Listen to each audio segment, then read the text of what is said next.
SIP அப்படிங்கிறது systematic investment plan, அவ்வளோதாங்க. நீங்கள் வந்து ஒரு முதல்லலாம் வந்து நம்ம அம்மாக்களெல்லாம் சீட்டெல்லாம் கட்டுவாங்க இல்லையா? ஸோ மாதம் மாதம் ஒரு அமௌண்ட்டை எடுத்து வச்சு அது வந்து சீட்டு கட்டும் பொழுது இயர்லி ஒன்ஸ் அல்லது 20 மந்த்துக்கு ஒன்ஸ் வந்து அது ஒரு பெரிய பணமாக நமக்கு வந்து ரிட்டர்னாக கிடைக்கும் இல்லையா?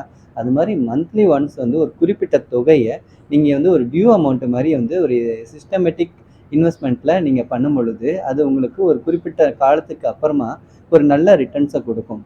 அதாவது வந்து பேப்பரில் இன்வெஸ்ட்மெண்ட் பண்ணாமல் பேப்பர்லெஸ் டிஜிட்டலில் நீங்கள் இன்வெஸ்ட் பண்ணக்கூடிய பிளான் தான் வந்து எஸ்ஐபின்னு சொல்கிறாங்க. வேற எந்த ஒரு விஷயம் இதில் இல்லை. எதுக்காக நம்ம எஸ்ஐபி பண்ணணும்? அதுதான் நம்ம கிட்ட பேங்க் இருக்கு. பேங்க்ல நம்ம வந்து மாதம் மாதம் ஒரு அமௌண்ட் எடுத்து வச்சிருந்தாலே நமக்கு அது சேவிங்காக இருக்குமே, எமர்ஜென்சிக்கு யூஸ் பண்ணிக்கலாமே அப்படிங்கிறவங்களுக்கு ஒரு சின்ன விளக்கத்தை நான் கொடுக்க வேண்டியிருக்கு. உதாரணத்துக்கு ஒரு மாதம் ஒரு ஆட்டுக்குட்டியை வாங்கி நீங்கள் வச்சுக்கிறீங்கன்னு வச்சுக்குவோம். இப்போ ஒரு மாதம் இந்த ஆட்டுக்குட்டி, அடுத்த மாதம் இன்னொரு ஆட்டுக்குட்டி, இப்படி ஒரு 10 மாதம் 10 ஆட்டுக்குட்டி நம்ம வாங்கி வச்சுருக்கோம். அதுதான் பேங்க்கில் நம்ம சேவிங்ஸ் பண்ணக்கூடிய அமௌண்ட்டு அப்படிங்கிறது. மாதம் 10,000 அப்படின்னா 10 மாதத்தில் ₹1,00,000 உங்கள் அக்கௌண்ட்டில் இருக்கும் இல்லையா?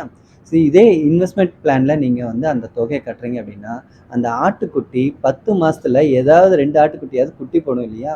ஸோ 10 மாதத்தில் 10 ஆட்டுக்குட்டி இருக்க வேண்டிய இடத்துல நம்மகிட்ட ஒரு 15 to 18 ஆட்டுக்குட்டி இருந்தால் அது எவ்வளோ லாபகரமாக இருக்கும்? அதுதான் சிஸ்டமேட்டிக் இன்வெஸ்ட்மெண்ட் பிளானோட மகிமை. ஸோ உங்களோட இன்வெஸ்ட்மெண்ட் அப்படிங்கிறது உங்களுக்கு ரிட்டர்ன்ஸ் கொடுக்கக்கூடிய மாதிரி இருக்கணும். அதுதான் இன்வெஸ்ட்மெண்ட். அதாவது முதலீடுங்கிறது என்ன? நமக்கு லாபத்தை கொடுக்கணும்.